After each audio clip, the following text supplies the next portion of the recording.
So we'll start by going over today's agenda. We'll begin by going over the purpose of today's webinar, then move on to the NSLDS requirements for SSCR errors. Next, we'll move into the errors that we'll be covering in today's webinar, and then how to resolve those errors. And lastly, we'll go over some best practices for the program level errors, as well as SSCR errors in general, and then go over available Clearinghouse resources. And lastly, we'll have a Q&A at the end of the session. And if you have any questions that you would like to have answered during the session, you can put those in the Q&A box, and then we'll answer them at the end.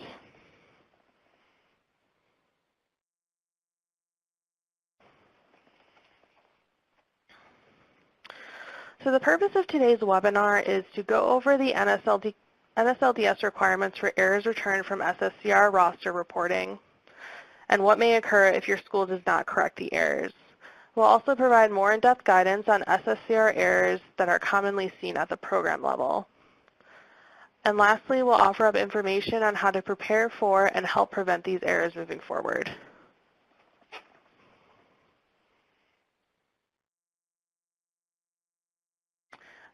We'll begin by going over the NSLDS requirements for the SSCR errors that are returned during the SSCR reporting to NSLDS. NSLDS has strict guidelines on when certain processes and reporting must take place.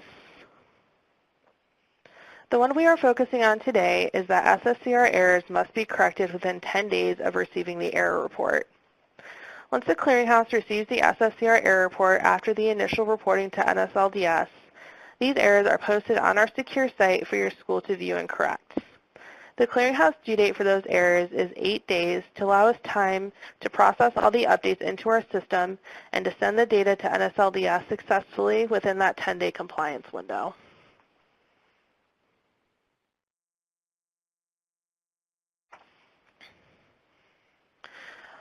Previously, NSLDS and regulations required that only a response was sent within 10 days if an error report was generated after SSCR reporting.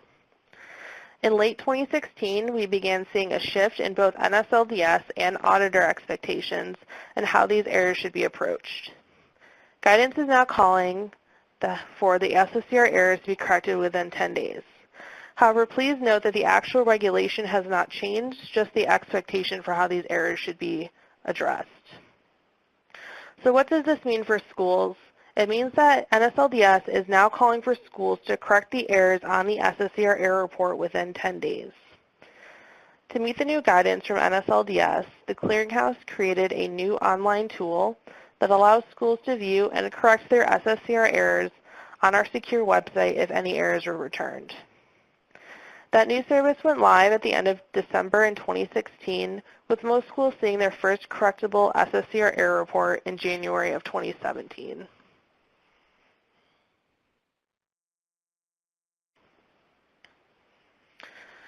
The big question with this shift in expectations from NSLDS and auditors is what happens if you don't correct your SSCR errors. First, any students who have SSCR errors returned are getting rejected by NSLDS. That means that their enrollment is not getting loaded into the NSLDS system and is not available for the servicers of federal loans to see. Not being able to verify the student's enrollment could result in the loss of student loan subsidies and can also cause students to be taken out of deferment and put into repayment while they are still in school.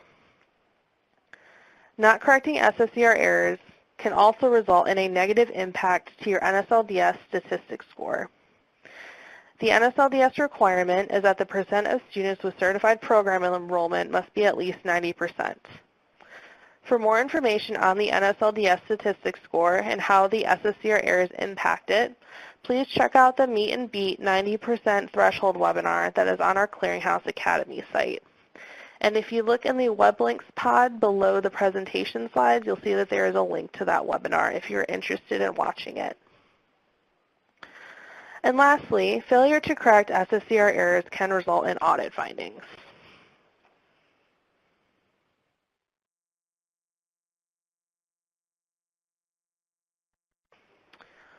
So before we start going over the SSCR errors in depth, we're going to briefly review what happens when you report to the Clearinghouse and when the Clearinghouse reports to NSLDS. So first, schools send files to the Clearinghouse, and after the Clearinghouse performs checks and schools correct any posted errors, those files are uploaded into our database. On a monthly basis, the Clearinghouse receives your school's SSCR roster from NSLDS. This roster contains students whom NSLDS shows are associated with your school, and the Clearinghouse responds to this roster with the most recent data that you've sent to us that has been loaded into our system. 4 days later, the Clearinghouse runs a supplemental SSCR ads process. And if your school has submitted anything to the Clearinghouse between the 1st and the 11th of the month, a mid-month roster may be run. When the Clearinghouse receives the NSLDS SSCR error report for your school, they will be posted on our secure site and a notification will be sent to you. You can log on to the secure site to view your SSCR error report and, if necessary, correct any errors online. And these errors must be corrected within 10 days of receipt according to NSLDS guidelines.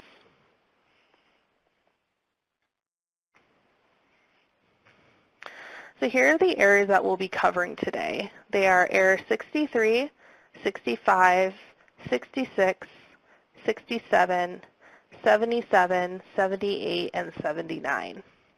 And all of these SSCR errors appear on the program level.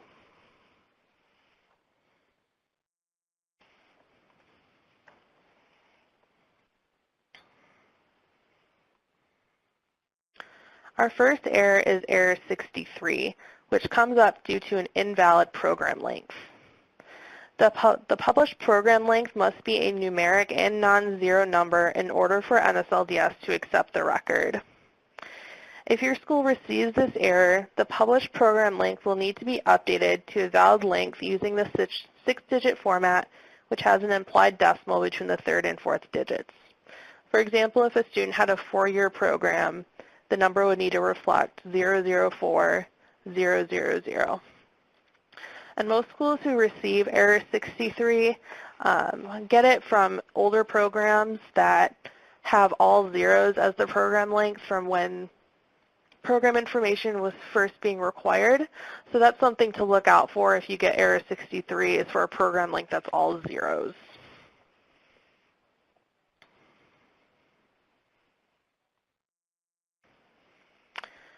Next, we have error 65, which is related to the weeks in academic year.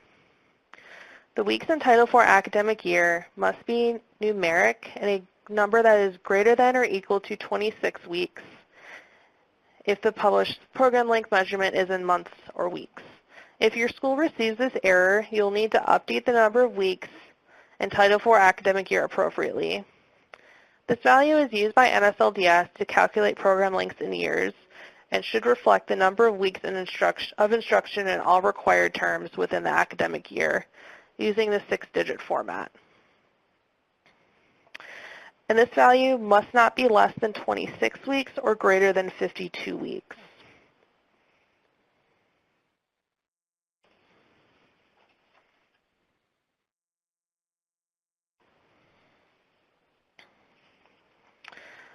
Next up is error 66, which is related to the program begin date. The student's program begin date must be a valid date less than or equal to the program effective date in order for NSLDS to accept the record. Essentially, the program has to begin before the student can have an effective date for an enrollment status. To resolve the error, the program begin date or the program status effective date will need to be updated appropriately so that the program begin date is equal to or before the program status effective date.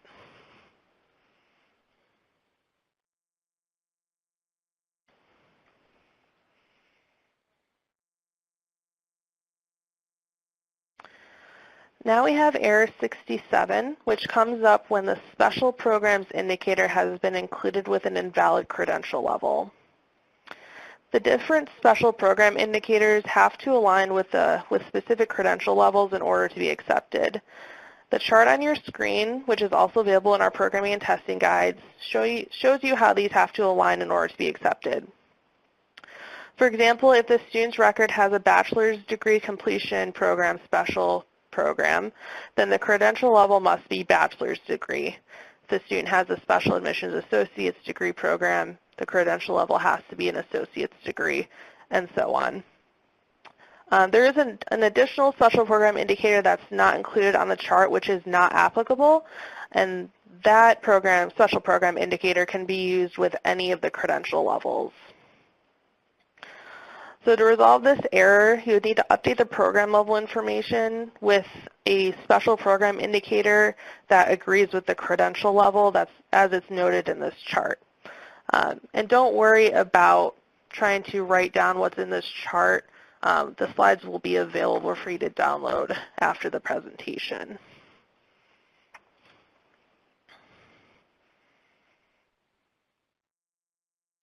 Okay, so the next two errors that we're going to be going over are errors 77 and 78. And we do these two together since they basically are the same error, just one is for a program that's too short and one's for a program that's too long. And this is kind of what the majority of the rest of the webinar is going to be on, since there's a couple different situations that these errors can occur in. So these errors typically come up in two different ways. The first is if a number appears in the wrong place within the data field. And then the second is that the length is either too long or too short after NSLDS converts all the program lengths to years. And we will go over examples for both of these scenarios more in depth.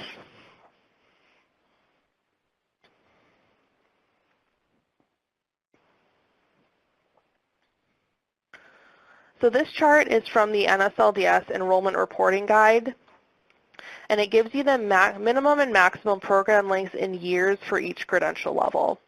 And as we're going through the examples, I will refer back to this chart so you can see how the program length that's in the example compares to these minimums and maximums.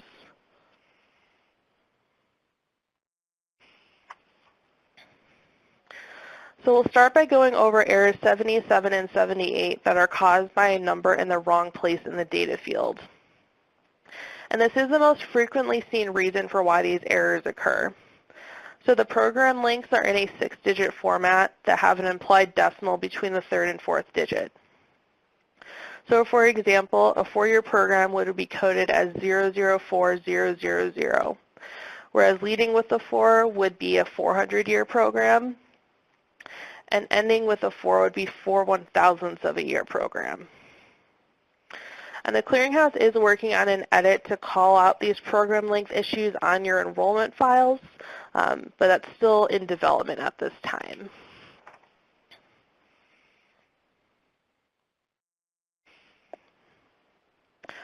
So now we'll move on to some examples of numbers that are in the wrong place in the data field. The first one we have is for an error 77.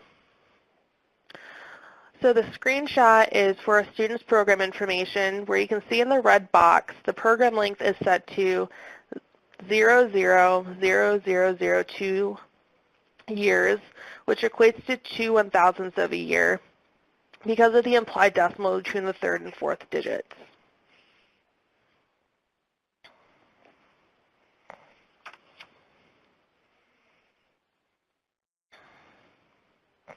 And if we look at our handy chart from NSLDS, we can see that the minimum program length for an associate's degree is 0.4 years. So the length on the last slide is too short. Most likely they were intending for the program length to be 2 years instead of the 0.002 years. So to resolve the error, it would just need to be updated so that it's reflecting 2 years in that 6-digit format, which would be 002000.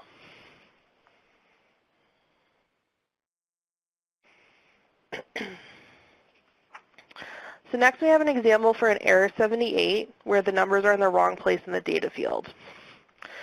As you can see in the screenshot, the program is an associate's degree with the length that's in the red box set to 024000 years, which is 24 years. And if we again look at our chart from NSLDS, you can see that the maximum program length for an associate's degree is 10 years. So the length of 24 years that was on the last slide is much too long.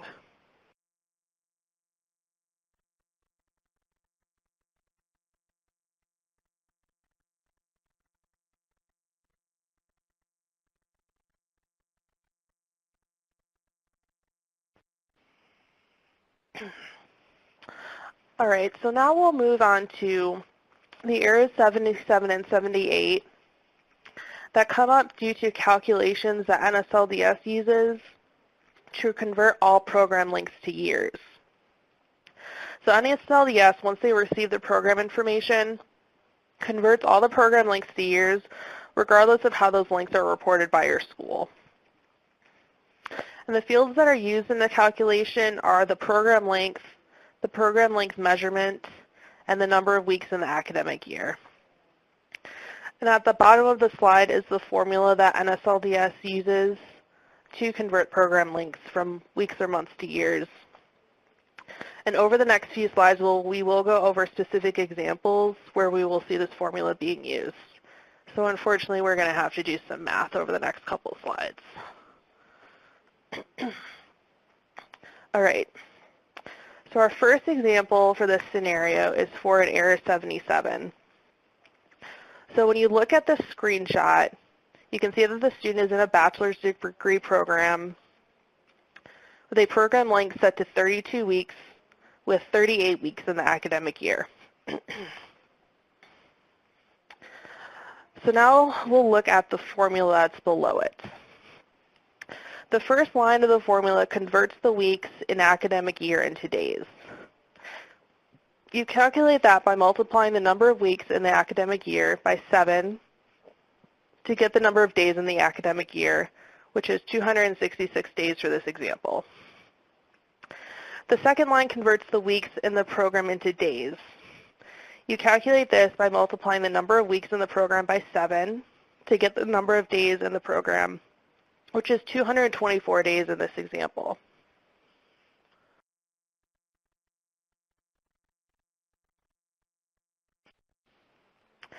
The third line is where we get the number of weeks in the program. To do this, we divide the number of days in the program, which was 224, by the number of days in the academic year, which was 266. When you do that, you get the program length of 0.84 years.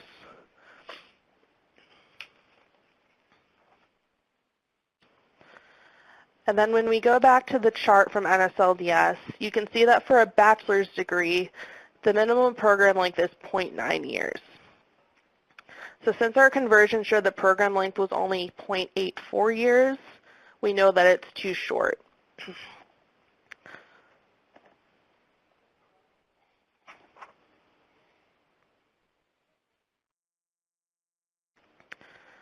So our second example for this scenario is for an error 78. So when you look at the screenshot, you can see that the student is in a non-credential program, and the program length is set to 96 months with 30 weeks in the academic year. And then below the screenshot is the formula that we will use to convert the 96-month program into years. So again, the first line converts the weeks in academic year into days. You calculate that by multiplying the number of weeks in the academic year by 7 to get the number of days in the academic year, which is 210 for this example. The second line converts the months in the program into days. You calculate this by multiplying the number of months in the program by 30 to get the number of days in the program, which is 2,880 days. So the third line is where we'll actually get the number of years in the program. To do this, we divide the number of days in the program, which was 2,880, by the number of days in the academic year, which is 210. And then when we do this, we get the length of 13.71 years.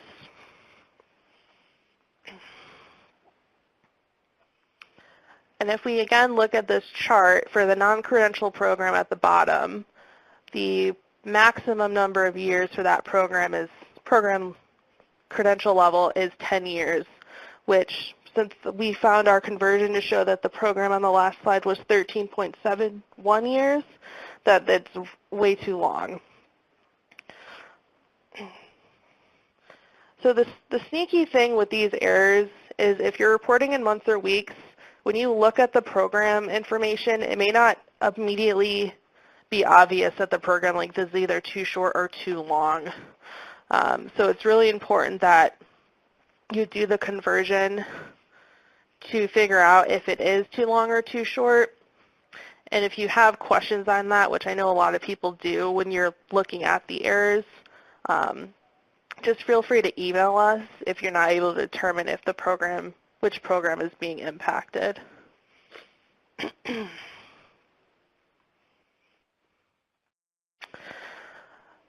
So after determining the cause of the error, either the numbers in the wrong place in the data field or the program length is either too long or too short after converting the program length into years, you can update the program information to correct the program length by clicking on the student's hyperlinked SSN in the error report.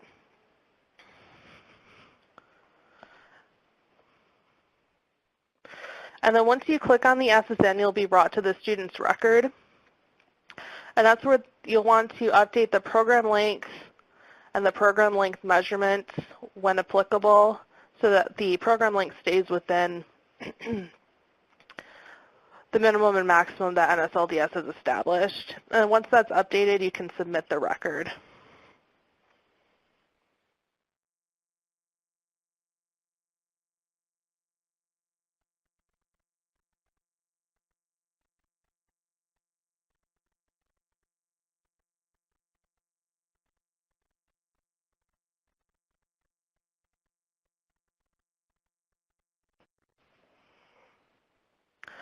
All right, so the last error that we'll go over is error 79, which occurs when the program begin date is too old.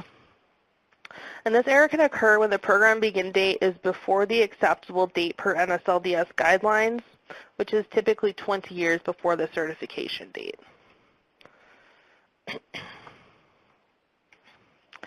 And there are two main causes for this error.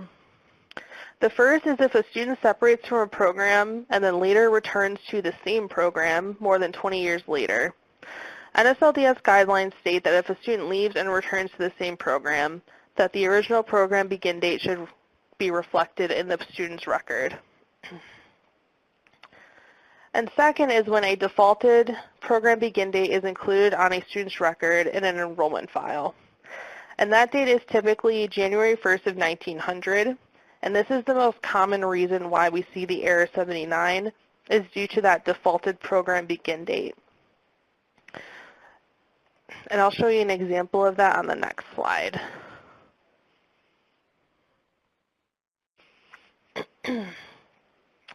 So on your screen now is a screenshot of a program for a student that has the defaulted program begin date.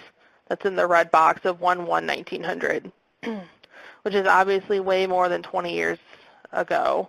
So if you receive an error 79 on your error report, this is the first thing I would recommend you looking for is this 1/1/1900 defaulted date.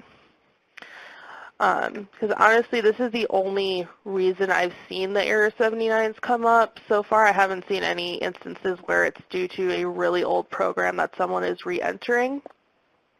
Not to say that wouldn't happen, but the 1/1/1900 default date is the most common reason why this one comes up.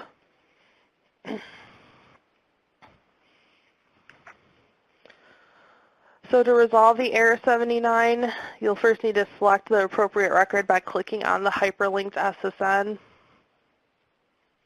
and then update the program begin date to a valid date, and then submit the record.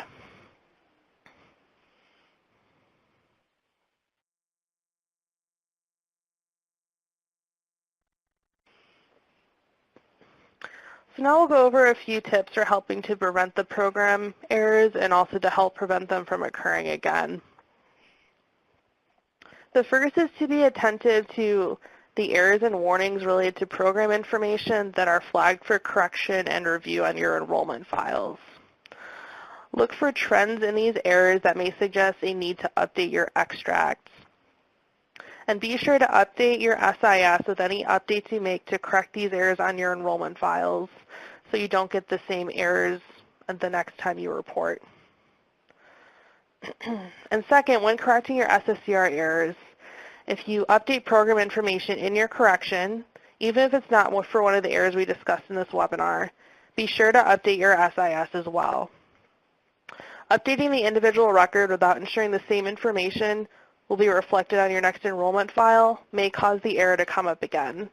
And this seems to particularly be a problem with errors 77 and 78, where a school will update the program length in their correction for the SSCR error, but don't update it on their actual file, so the bad program length overwrites the correction, and it's kind of an endless cycle until the enrollment file is actually updated.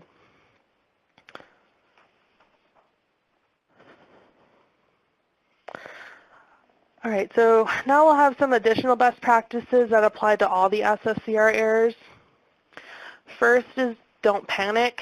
Even if you find that you have a ton of errors, just keep calm and we'll get through it together. If you need any help with the errors, we're always here to help you. And next is to be diligent. Stay on top of your errors, even if you can't resolve them within the 10-day time frame. Continue to work on them until all the errors have been corrected, because any errors you don't correct will come up again next month most likely. Keep records for your auditors. Print confirmation pages when you submit corrections or save them to your computer. And also be aware of the last two columns on the error report when you go into the detail, which shows you the user ID and timestamp for when corrections were made through that page. Work smarter. If you find that you have a lot of corrections you need to do, don't do hundreds of manual ad hocs. Send us in a formatted file instead that just includes those students. And just be sure to let us know you're sending it in ahead of time so we can make sure to set it up properly. Next, if you are making updates directly with NSLDS, don't forget to make the same updates with the Clearinghouse at least 24 hours afterwards. Doing no update or an update less than 24 hours after updating NSLDS can cause error 32s on your next error report due to NSLDS having a newer record. And when adding records to our system, if you have a valid SSN for the student, please be sure to include that. And then remember, each list of errors is static, so as you are making corrections to the errors and getting those time and date stamps that you made the correction, the number of errors isn't going to decrease. You won't see the number of errors change until we get another error report from NSLDS. And lastly, bookmark or save the Clearinghouse resources for SSCR error correction so you can have them handy when you're working on your error report.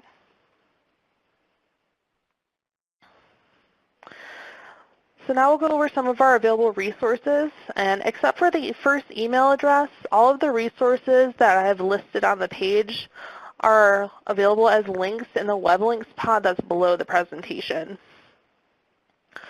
So the first resource is the SSCR errors at studentclearinghouse.org email address. That inbox is only for these SSCR errors, so that's the best place to contact if you have any questions on them. Next is our Compliance Central page, which has our Compliance Central blog and a lot of other really good information about the SSCR errors and also how to prepare for audits and other compliance information. Next is the FAQ list, which has FAQs for the SSCR errors, and then a list of SSCR error code definitions, which gives you brief descriptions and resolutions for each of the errors. And lastly is the Clearinghouse Academy online site, which has a schedule of our upcoming webinars and also on-demand tutorials and recorded webinars.